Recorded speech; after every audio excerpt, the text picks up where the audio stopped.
All right, be it listener, how you doing? How are you really? I'm really excited about this interview. Actually, when I was reading about Victor and what he's doing, I was like, oh, this could be really great. And what I love so much about this episode is it was full of things that I was not even expecting us to talk about. And I hope that you take a listen. Maybe you listen to it a couple of times. Victor and have the power of speed talking, I think. So take a listen. But for those of you who are really struggling with getting out of your head and getting into your body, this episode is for you. If you are struggling with how do you act as the person that you want to be until you're the thing, until you're that thing already, this for you. There's some really great tips. And I know the word spiritual can get a little woo-woo for some people, but what I hope you understand is that there is science behind a lot of what Victor is talking about. And you can listen to Dr. Philippe Dion's episode for that information. You can listen to Sue Hitzman's episode as well, and you'll just see that the body knows a lot. The body knows a lot, and the energy we put out into this world really does matter. And if you are needing evidence and proof of why that's so important, this episode is here for you. So, without further ado, well, actually, tiny ado, little ad, and then Victor Manzo. Welcome to the Be It Till You See It podcast, where we talk about taking messy action, knowing that perfect is boring. I'm Lesley Logan, Pilates instructor and fitness business coach. I've trained thousands of people around the world, and the number one thing I see stopping people from achieving anything is self-doubt. My friends, action brings clarity, and it's the antidote to fear. Each week, my guests will bring bold, executable, intrinsic, and targeted steps that you can use to put yourself first and be it till you see it. It's a practice, not a perfect. Let's get started.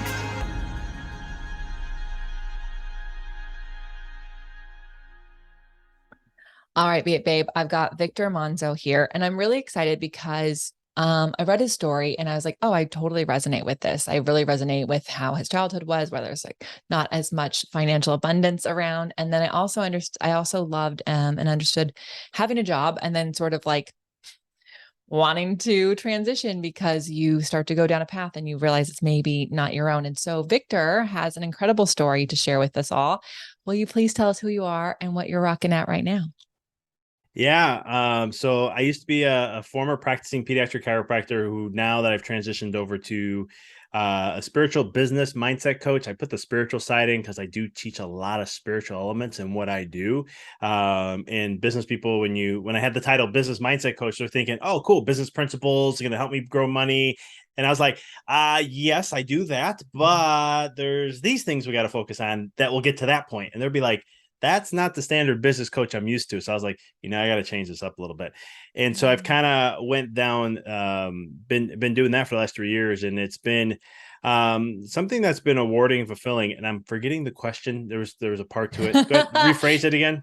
Yeah, no, just like what you're doing right now. So now okay. So you answered that. Yeah. And you were a chiropractor, a pediatric chiropractor.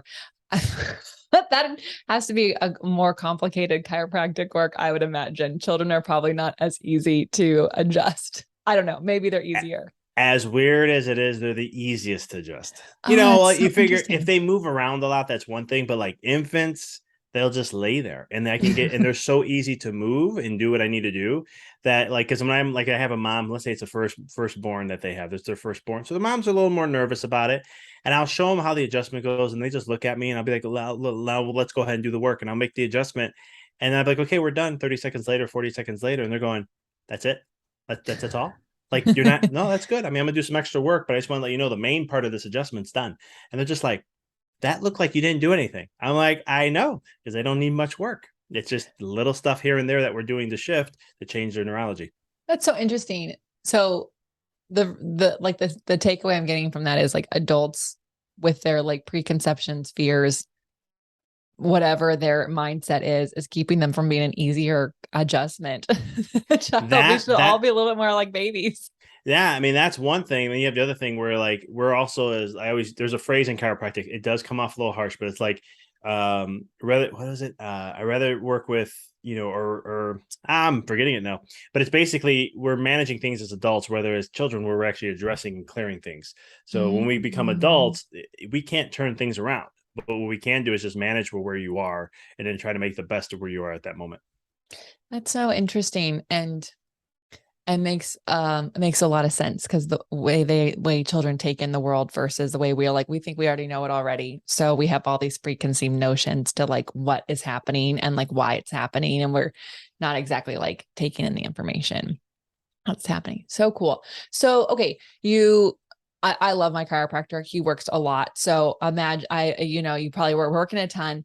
How how did you transition into spiritual business mindset coach? And then can we talk about more about what the spiritual part of that is? Because I love that you address like when you didn't have that, people are like, okay, give me strategies. And as a business coach, sometimes it's like all the strategy in the world is there, but if their mindset isn't in it, it's like, it doesn't even matter. I'm talking to like, it's just gonna be overwhelming. So what was your transition like? And then what's the spiritual part that you add in?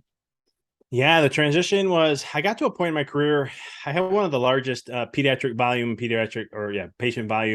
pediatrics in Illinois. And it was one of those things where I was starting to get to a point where I was looking at my impact that I was doing for the world, not just my community, but for the world. And it was small. It wasn't to the level I want. And it's not an ego thing. I try to clarify that very quickly. It's like it wasn't that, oh, I want to be this. I don't care about number one. I don't care about an award. I don't that does not drive what I do. I have just a big vision in life of influencing and helping as many possible people as I possibly humanely can. And I was like, I was looking at some things in entrepreneurship that the advice is just not great. And I mean, I listened to it and it got me to be successful in 5 years. But at the same token, I was burned out, exhausted, fatigued, and I love what I do. And yet I'm exhausted. It didn't make sense. And then there came a point where I started to address things and be like, you know what? There's spiritual truths that I've learned when I was there going through chiropractic school. It wasn't through the school, but I was doing energy medicine and learning different energy medicine techniques and learning spirituality. I became a Reiki master and trainer. There was all that background to where I was like, you know what? If I'm really the creator of my life, I should be able to choose my path of success and be able to go down that path. I should be able to declare and define what it is and why I want it like this, and then be able to actualize that into my life.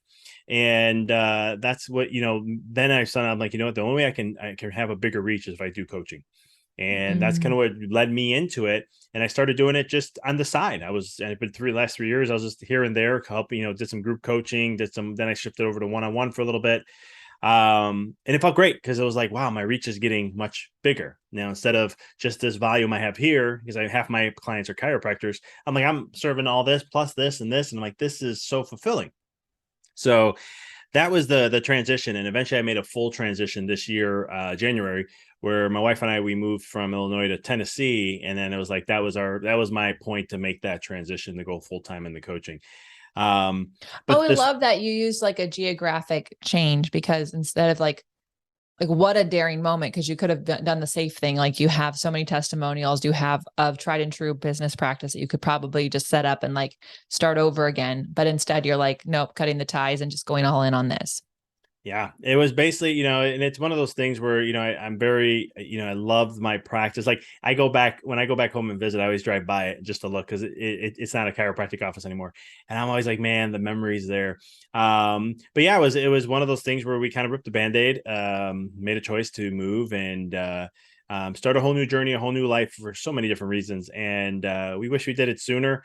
I still miss practicing. That's something that people sometimes ask. I do miss. I go to my chiropractor and I'm just always like, I'll see kids in the office. I'm like, oh, I miss that. I miss just having fun with the kids. And, they're just such a bunch. Like when I shifted the focus on pediatrics, it was the blast for me because I'm like, this is great. I could be a big kid. I don't get looked at weird. Don't get judged, and they just have more fun with me the more I'm a kid. So I was like, this is great. I just go to have fun. I go to an office to play all day. That was my life. But then, it's looking at then the other side of it too. The spiritual side is critical. Everything I do has to be spiritual, and that's my personal and business. And so it's taking spiritual truths and spiritual elements. And when we really think of the word spiritual, right, everyone has their own really definition. You can go Google what the definition may be, but that's not your definition of what spirituality means. To me, it's every element of life. because you're a soul having a human being experience. And in that human being experience, everything you do benefits your soul. So at the end of the day, it's all spiritual. But how do we unleash that yearning of what it is you came here for an experience? I may get a little deeper on the spiritual side. If I do, just let me know. But it's what we came here to gain some sort of an experience. And how do you create fulfillment? How do we create a soul-filled life? And that's where you look at things that are more beyond the physical. What are things you can take with you when you leave this world? Right. Doesn't matter I how much love money. this. Right. So sorry, I'm No, interrupting go you ahead. because my like what comes to it's like what experience are we here to have? Like, what a great question to ask yourself. I think people get caught up on like, what is my purpose? I'm just like, when I coach other people, like, I don't know what my why is. I don't know what my purpose is. And I think like even going to the question, like, what is the experience I want to have here, can kind of help like start that journey that because it's like, that allows you to really understand, like, do I want to have a horrible experience where I'm like mad at all my neighbors and mad at all these things? Do I, you know what I mean? Like, it allows you to kind of like choose your own adventure. No, totally. And then there is a little trap there though, right? Because here's the thing. I wrote this in my third book. I talk a lot about the conditioning of the mind. And this happened to me because in 5 years, I hit my financial peak. I was following what all the chiropractors told me what successful chiropractor looks like, feels like, walks like, all that. And I was like, okay, great. I'm doing it. I'm living it. I'm being that. And that's what I wanted. That's what I said I wanted. I've done all the work. I've worked with things like Lifebook, where you write out and pictures of all your life, visualizations, vision boards, you name it. But then it really hit like, wow, I thought I knew what I wanted, but I was just conditioned. Here's what I really want. Here's the life I really want to lead. Here's what really matters to me. And it was interesting to do that. And I started doing business coaching. It was interesting to see that, because when I ask an entrepreneur, what do you want? It's always funny because I'm listening I'm listening to their energy. I'm listening to the tone of their voice, their body. If I can see them, their body language, and then I'm feeling the energy. I'm an empath, so I could feel things, and I'll just be like, that's not you. Like, is that what you really want? Like, that really excites you? And they'll be like, well, yeah, you know what? And they start to stutter or something. And I'm like, yeah, no, you're in your head. I was like, what? Let you know. And all of a sudden when they start speaking, and I'm like, that's what you really want. I could feel it. And they're like, can you tell the difference? And they're like, yeah, I can. And it's like, this is where the spiritual side comes in. Well, it's somewhat spiritual. It's just being aware of your body, because that's the thing where a lot of things I teach and share is all about getting out of your head, because we're just too much in our head in today's world. Yeah. Like, too much, but good. So okay, couple things. Because I do understand that. I've seen that before. It's like, oh, I want more clients. Why do you want more clients? Because you know, and it's like, why do you want to do that? So how are you getting people to go from like, is it like there's a surface story that they like are conditioned to want to have, that we're all conditioned, like, these are the things we want. We want to have a house, want to have the things, whatever. And like, is there another action or journaling, or is there another thing they can do to like get to the real thing they really want? Like, how do you get from the surface level thing to the thing that they're afraid to actually share? You ever been around a 4-year-old? Yes, they are amazing. They tell you everything. There's a word that they use all the time. If it's around 4 or 5, they start doing it. And that word is why. Mm-hmm. Right. If you ever ask, hey, you know, I remember my niece is at this stage right now. Hey, blah, blah, blah. Why, Uncle Victor? Because blah, blah, blah. Why, Uncle Victor? Is that the only thing you know how to ask? But why? I want to know why. Why is that? And I'm like, I love that. And the reason why that works so wonderfully is because, let's say I want to have a big house. Okay. Why is that important? Well, because it should be nice, because I want to have a big house. I want to have more room. Okay. But why is that important? Well, because, you know, more room means I can have more things to do. Okay, but why is that important then? And you keep asking why, and you're going to hit dead ends. You know, you're going to be stuttering. You're like, oh, why do I want that? You know, but like, there's a difference where it's like, I want to have a big house. Well, Vic, why do you want to have a big house? Because the bigger house I have, the bigger kitchen I can have, the more cooking I can do, the more family I can come over, create more experiences in my family so that we can enjoy more. And for my family, they can come, and this can be like a vacation for them, and I can enjoy and create experiences with them. And that's the meaning why I want a big house, not to show off or show any. I don't care about the size. I just care about having what it is to be able to fulfill that. Yeah. And so what you're saying is not like, just because the first thing you say, you end up stuttering at the why. That's okay. Just get to the root of it, because it's okay to want the big house if the big house has a purpose for the life that you want to have, versus like everyone has a big house, so I have to big house. Exactly. Or it can be, it can even be your ego. Like, I just want to have a big house because of a status purpose. That's fine. I mean, it's not deep, but if that's what matters to you, it's like, I was talking to someone, I remember years ago, one of my sister-in-law's boyfriend was like, I was meeting him for the first time, and he was like, he pulls up to the office, they come in and he's like, hey, where's your Benz? I'm like, Benz. He's like, BMW. I'm like, I know what you're asking for. I mean, not BMW, Mercedes. And I was like, what do you mean? He's like, yeah, you're a doctor, usually you have one of those things. I was like, no, I'm not into those things. He's like, my you don't gosh. like luxury cars? I said, I have nothing against luxury cars, I'm just not that type of guy. I'm different. I go, but I'll go have a very expensive pickup truck that's all souped up. Why? Because I like pickup trucks. I like things that are fast. It's just cool for me. It's fun to have a car. I don't speed or anything, but it's just cool every once in a while. I like to have the feeling to go out on the expressway and I can punch it and it can really take off. I'm like, that's just a joy thing. But that's other than that in my life, it's just, that's a cool and a fun little toy. But it's, but that's, again, what matters to me and what's important to me. Other than that, I can care what the heck I drive. Yeah. Yeah. I think I love this because it's not about like not wanting the souped up truck or the Benz. It's just knowing the reason why behind it, that so you can actually have that as your North Star versus the actual physical thing. It's even great to ask people, like, when it comes to how much money you want to make. When you work with a client, or I'm working with a client, and it comes to what do you want to grow in the next year, and they'll say, oh, I want to double. Okay, why?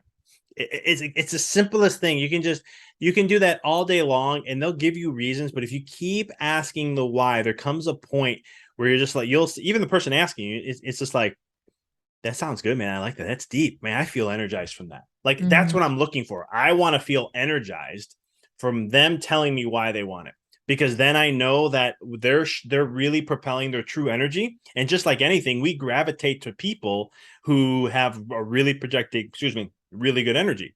You go to anyone that's a real good speaker, you've been around, and you could just be in their presence, or you listen to them speak, and you're just like, I just love being around this person. Or just someone in your life that just has good energy. You just gravitate to them. And that there's a feeling that comes from that. And that's the feeling that I'm looking for, to make sure I'm like, okay, yeah, we're there. You're now projecting what you really are. We're connecting soul to soul. I can feel it. Now we're good. Yeah. So, okay. So the people who are listening, they're like, okay, I actually know I'm very clear on why I want things. And I've got that spiritual side. When it comes to the spiritual side, helping us with the things that we want to do that are a little bit more strategy in our business, how have you seen that happen? What's the tipping point, or like, what's the benefit? Do you see people who don't have the spiritual side, like, having as much success as people who do? What are you seeing in your business? For me, you have to have some sort of connection, because spiritually, like, just think about spiritually. Like, so like the law of focus, right? Whatever you put your mind or attention to, energy flows to. Wherever energy flows to, manifestation is going to grow. And so, these are, from spiritual truths or spiritual elements of wisdom that's been shared for so long. It's knowing that, okay, wherever I put my energy, my source energy, or your soul energy, or whatever you want to label that as, right? You can call it focus if you want, for those who like that word. Wherever you're giving that to is going to give life to. And so it's looking at, so when I share this with people, this is one of the stuff I start to work on where it comes to like visualization and visions, right? You have to have a vision. This is anyone that works with me always has to go through this work of creating your own vision. And I have a whole tier system into it, your whole life, and then multiple areas of your life. And then from there, then we look at tapping into visualization and how to utilize raising your vibe. This is where I use law of vibration, and law of attraction comes in. Then we get to law of manifestation eventually. But these are all principles I'll pull in to utilize to start to align with spiritual truths to create fulfillment for you. Coming back to that definition of spirituality again, to me, it's fulfillment. And so that's where I'm looking at things at the end of the day. So when I think of fulfillment, then it's like, how are you being fulfilled in life, right? What are the things that are going to give you that? What are the things you're going to get from this that you can take with you when you leave? So, is that something you're like asking yourself regularly? Like, how am I fulfilled today? How was I feel? Like, are you asking this, or just like, No. you can tell? So a lot of things I teach is feelings. You have to tap into your vibe. You Mm-hmm. have to get connected back to your body. Too many times because even if you ask a question, I used to do a lot of introspection with questions and so forth. I've gotten so far away from that now because of understanding the mind more from a conditioning standpoint. How do I know they're really saying the truth? How can I get down to the truth and the root of it? I can go from a mind perspective with tons of questions till eventually we may get there, or just go to feelings, because that's how you connect anyhow. And when you're in alignment, when you're in either a soul alignment or just aligned to your vision and aligned to your purpose of what it is that you want to achieve, your emotions and vibe will be higher. You'll feel better. You have more energy. You're gonna be excited. There's all this positive vibes that come through. Yeah. And then the key is what I teach a lot of my clients is you got to know, bringing that into the body. Where does it show up? How does it show up for you? Like for myself, it always hits my stomach. That's just, I'll get this like a glow, or sometimes it feels like butterflies in my stomach, or sometimes it's a visualization where I'll actually feel like like a ball of light glowing orange like color in there. Mm-hmm. And I'll just be like, okay, I'm in alignment. I'm feeling good, man. I'm feeling really, my energy's up. And then what you do is you got to get your brain involved, because your brain wants to take over when you're trying to figure things out, when fear kicks in or whatever. Your brain left brain specifically is going to overtake, because it wants to control the situation as much as possible. But what you do is you say, hey, brain, got this. How about this? Every time I feel this means that. Just keep reminding me that. And now you're allowing the ego to come in and work with you. This is leveraging your mind now, so that it can be your compass to know, hey, I'm in alignment, that maybe this idea that I'm feeling like I need to take while I'm getting that feeling, it's aligned. Or maybe it's this or that or whatever. I can go down a whole path with that. But I love this. I totally love this, because I feel like I'm pretty good at like, oh, I'm feeling really anxious right now. I'm feeling really good right now. I'm feeling really energized right now. And you're correct. Like when I am in alignment, it's like, even bad news, it's like, oh, that's gonna be okay, because this is coming up tomorrow. Like you just kind of are like, it's not like you're like ignoring it or like aloof, but it's almost like there's like a barrier that can't take the negative stuff isn't like affecting you in a reactive way. However, I feel like I know a lot of people who actually are so disconnected that they're like, okay, guys, I want to go off my feelings, but I don't actually know how I'm feeling right now. So how do we get people who are like they're in their head so much, they're not in their body, and they don't have that awareness of how they're feeling. Do you know what I mean? Like they don't have the vocabulary yet. yeah, the easiest thing is this. We've all had a good moment in life that we got happy or got excited, or we have brought joy to us, right? And like I just became a dad 6 weeks ago. So for me, visualizing my daughter in my arms is the easiest thing to get to that vibe. But we've all had a moment. Maybe you played sports and it was last minute, or you made the winning goal, or hit the home run, or whatever sport it may be, or it can have been playing an instrument and you're in the zone, and that feeling you got. We've all had that experience in some way, shape, or form. You just use that to create it. Because even like when it comes to like money, for example, and some people are like, well, yeah, I know that I can create, or I can manifest this in my life. But there's always this feeling inside me that I just don't know. I just don't get excited. I just can't get there. Well, then don't focus on that. Just focus on an event in your life that would brought happiness and joy to you. Because that's all we're trying to focus on is the vibe. That's what we're trying to get to. And then once you get the vibe up there, that's your job, is just to make sure your vibration stays at a high vibration. And that's having good high emotions, you'll feel it. Like this is where I'm trying to learn better how to use words to it, because it's something that you can't, like, you put a label on it, you're missing the power of it. Yeah. And so it's one of those things where I'm like, I can kind of explain it in a very, certain way, but it's still not that. Like I have a client, great example, 5 months in, we get on a coaching call and he goes, Doc, he's like, I feel like I'm waking up. And I was like, you mean just today, or where are we at with this? He's like, no, I feel like I've been living in a dream. Like, I can't believe, like, this is crazy. This may sound crazy. I'm like, nope, doesn't sound crazy to me. Been there many times. I know what you're talking about. And then we were talking, explaining it. And it was just like a whole different realm. And he goes, I finally get what you mean by feeling. I finally get what you mean at this point. And it's just like, he goes, the power of that is so powerful. I'm going, it's a lot easier life when you just do that compared to trying to figure things out. And so, but that's what I would recommend, is like, you just tap into something that you had that is a positive vibe in some way, shape, or form, joy, bliss, happiness. And that's all, that's the feeling. And you just got to get used to having that. Yeah. I think that's like, I totally understand. Like the words, what you use to label things can dismiss their power, but often that's all we have is words. um, so I think for a lot of people, what you can't label is also really hard to be aware of. So I think there's like an interesting balance there. I guess like because so many of the people who listen to this are perfectionist overachievers, right? Like the word recovery is trying to be in there. That's what I think I am, recovering perfectionist overachiever. And so there's somebody who is going to totally do this, and they're going to get a little bit stuck because they're going to get a little heady about it. So is there an order in which they need to think about how to approach getting more spiritual and getting in touch with their feelings, so that they can, have a little bit of a roadmap, because they're going to need it. Yeah, totally. So here's the easiest way to do it is this. First, as I said, I always start with my clients with a vision. Have a vision of your life. And you can do this in many ways. You can do the whole eulogy thing. If you were going to pass away, what did you want someone to say about you? Are you living your life to what that person would be saying?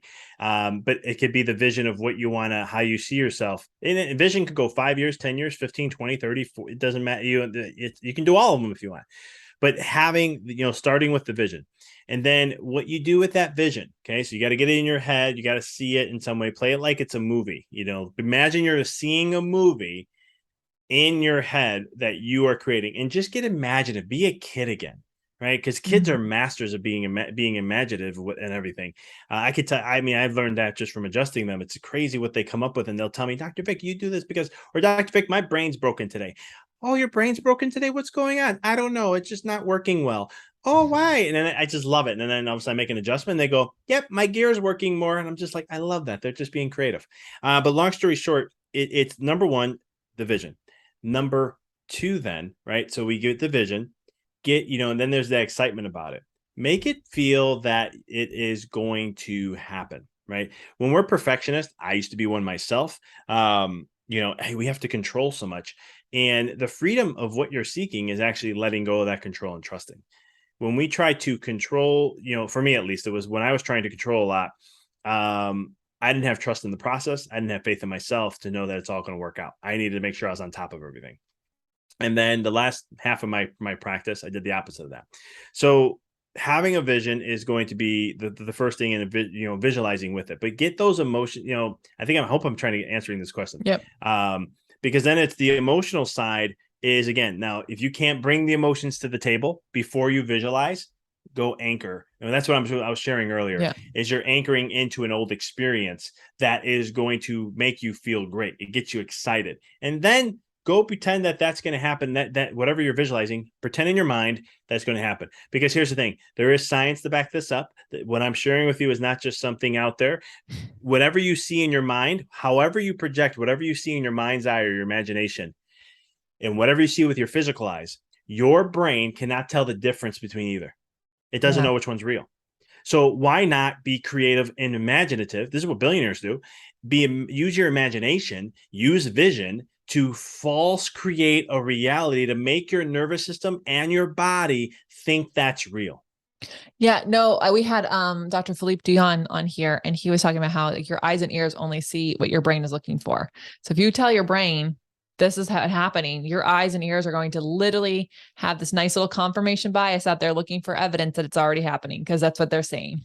Yeah. It's your reticular activating system. It's called RAS, and that's what it does. And you program it too, which is actually very cool. So like you were saying, if you see it in a certain way, if you value that in a specific way, then that is going to be all that you're going to see. And anything else that you don't value, it will not reach your consciousness. It will literally filter that stuff out. So that way you do not see it. So this is why you can have 10 people line up for an event and you get 10 different stories. It's not because they saw something different. It's just because what their values were, they only saw what they valued. Yeah. Right? So then they share that story from there. Yeah. But that's the side of that. And then it just, the feeling side, this is where when we can step into the state of more joy, that's our natural state as a soul. So that's in a state of being in alignment. And the more you practice this, the more it becomes easier to manifest the things that you desire in your life. So I always say visions first, then, visualize second, and get into bringing those positive or higher vibe emotions. And then the fourth thing that you can do is just feel where it shows up. You may not know in the beginning. This is your first time doing this. It's It's okay. Don't try to think you have to have this nailed down. I'm very sensitive, and it took me a while to master this, even though I was already sensitive. I had friends of mine who were, when I was doing energy healing, we would do an exercise where they'll think of a number between 1 and 10, and I would have to feel what that number was and then say it. And I would get it wrong. And she's like, you're in your head. I can feel you're in your head. She's like, you already know the number and you're second guessing yourself. And I was like, oh, I did. Cause I thought it was this, I felt it. And then I went with something else. And then it got to a point where all of a sudden I was like 20 for 20. And I was just like, this is cool how I can just feel what the number is. And she's like, yeah, you just have to, this is what you need to do in life. And this is what's going to help guide you in healing, and what's going to guide you in all those things. But it took me a while to do that. This is like a whole new skill. Even though we're naturally inclined to doing this already, it's just, we've been conditioned over the years to get away from our internal aspects of things and focus externally on everything with health, happiness, and all those kind of things. 100%. I love this so much. Y'all, you just got like a nice little roadmap to be it till you see it. You vision first, then visualize it happening, and then get to that feeling of it. And you'll start to see all the things that you've been wanting to be happening now. You don't have to like wait for it. You don't. And then the other thing too is you don't have to figure things out anymore. Like, I talk a lot about effortless action that leads to effortless success. And there's a law called the law of inspired action. And I always say, if you truly understand the law of inspired action, you'll never have to figure out anything ever again in your life. Like, literally you won't, because when you step into the right vibe, law of vibration states, whatever you can only experience in the physical world, whatever you are vibrating at. But at the same token, why you focus on vibe is because, let's say I want to be a millionaire, but I only make $50,000 a year, but I want to make $1 million a year. But what if I do is, if I focus my vibe on getting to that level of being a millionaire, I may not have it in my bank account yet. That's okay. What's going to happen is you're going to attract ideas, people, circumstances, and situations to help you along the way to get to that point. And they'll come to you. And I'm living proof of it. I have clients that are living proof of it. My books are living proof of it. Because all my books that I've written have never been something that I was like, ooh, my first book, I want it to be like this because of X, Y, Z. And then my second, I have a goal of writing 30 books in my life, just because I want to share as much as I possibly can. And it's one of those things where I don't even know where my number 4 book's going to come. I have no clue whatsoever, but I know it will come to me when the time's right. Okay. There's amazingness. So I do agree. And you just said it really quickly. And I want to make sure you really can only experience what you're putting out there. If you are an angry, frustrated person, you're only going to experience angry, frustrating things. Like, you cannot, you're not going to be able to see, like, there's a beautiful rainbow. You're going to be like, look at the clouds covering the rainbow. Like, you're not going to have the good times. You said the law of inspired action. Just because that one I don't know. Can you just what's the definition of that one? Because that's amazing. It's something that's, you're going to be called to it. You're going to be inspired to take. It's going to pull you. It's literally, it pulls you in. Like, writing my 3rd book was like this. I can share this example. I remember it was November 2021, and all of a sudden I was like, I haven't written a book in a while. And all of a sudden I just kept thinking, book kept coming in my head. I'm like, why am I thinking about a book? I'm getting ready for a move. I'm getting ready to close my office. Why the heck is a book coming right now? I don't have time for that. And it was one of those things where it's just like, it kept tugging at me. So then eventually I'm like, I got out of a meditation, and all of a sudden I was just thinking of conditioning and how the mind was. It was just a very interesting meditation I had. And all of a sudden, out of the blue, it was like decoding the matrix. And I was like, decoding the matrix. And then here comes the instance of a book. And I'm going, okay, do I have to write this book? I'm like, you know what? I know how this works. Fine. I'll entertain this, because it just kept pulling me, or it kept grabbing my attention. It's going to, and then I got excited about it. So I was like, oh my God, decoding the matrix. This would be great, man. Decoding the matrix, blah, blah, blah, blah. And it was just coming like out of me. So have you read the book, Big Magic? Oh, I know it, but I have not read it. Elizabeth Gilbert. And she talks about how ideas want to be born, and they're going to come to you. And if you sit on them too long, they will just go off to somebody else because they want to be born. And it's okay. Like, there's nothing wrong. Like, you're not the worst person if you don't take the action. But she shares a story about a thing that she was thinking of writing. She hadn't told anybody what the story was going to be. She's doing all this research. And then she meets another author, and they're pen pals, but they're not talking about what they're writing about. And then finally they get on a call, and they're like, okay, well, what are you writing about? And the girl tells her what she's writing about. And it's the same story that Liz was going to write about a year before, but she had to take a pause for a family thing. And since she did all the research, it was sitting right there. She never took the action, and the idea went to someone else. And that person literally was doing it, told her, and she's like, "Oh, I have all the research that you probably want for that." So I just think, I think it's really amazing. I think people might be listening is going, that doesn't happen to me. I think it does happen. We're just so in our heads. We're like, you're going, why is that? I don't want to deal with that right now. Like, or I don't even know what that is. Like, you're kind of deflecting the ideas that are the inspiration that's coming to you because you're too busy or you're too overwhelmed or you're too anything and not actually staying in your alignment and staying with what's going on.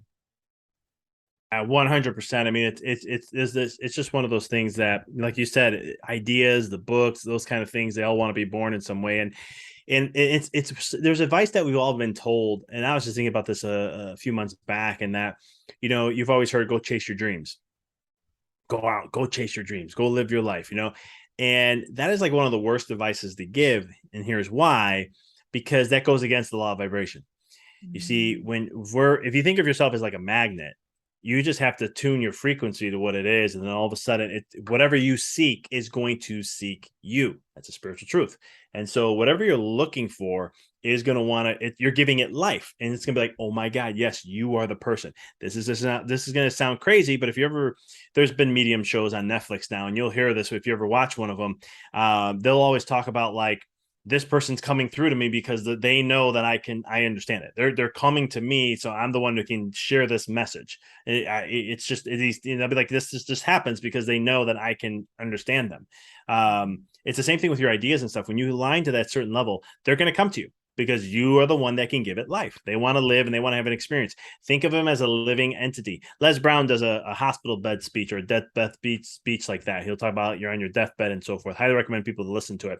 But it resonates exactly what we're talking about of doing that. And so when you step into that vibe of what you want to create, there's endless ideas that will come. There's endless situations and circumstances and people, but you just have to focus there. And when you do that, then all of a sudden, law of inspired action is going to come because you will be inspired. It's kind of like again, an old book. It's only a couple thousand years old. It was written 2,500 years ago. Tao Te Ching by Lao Tzu. In one of his verses, it's an 81 verse. I highly recommend everyone to read it. But it's one of his verses. He says, like, if you feel like you have to do force or you have to force to do something, then don't do it at all. And in the Western world, we hear that and go, that is absurd. No, I need everything's a force. I got to just do all of it. And it has to be hard because I'm pulling myself up from my bootstraps because that's what everyone does. Exactly. But if you really listen to it, right, when you feel anxious because I get that sometimes, I'm like, oh, I have to be doing this. I got to get this done. And it's like, oh, you know what? I'm not going to do it. I'm going to take a step back. And the reason why is I need to recenter myself. I'm not inspired to do that. I'm forcing it. And that's why in a Forbes article, they said 60% of leadership is burned out. That's why majority of entrepreneurs are burned out because we're forcing all the time. And instead of, if we just learn to step into the vibe and just take even when you feel like you have to force something, just take a break for a second. Like when I'm and this is you've seen this in athletes when they talk about being in the zone. You've been in a flow state, or an artist has been in a flow, or when someone's in the instrument and they're in a flow state.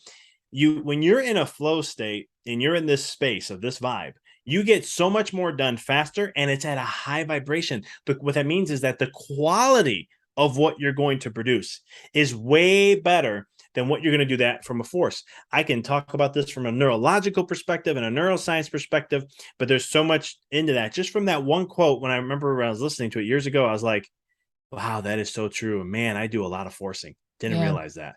I need to take more time just take more time to self. And that's what I've done this year. I've actually made a commitment this year. I told my wife, I'm like, anytime I feel like I'm not doing enough, or I don't feel like because I used to be a workaholic. I used to be a perfectionist. I always felt like I had a dad who always, nothing against this. I mean, I love my father, but he always, like, if he came home and I was playing a video game or watching TV, he'd be like, what are you doing? There's things that we got to get done.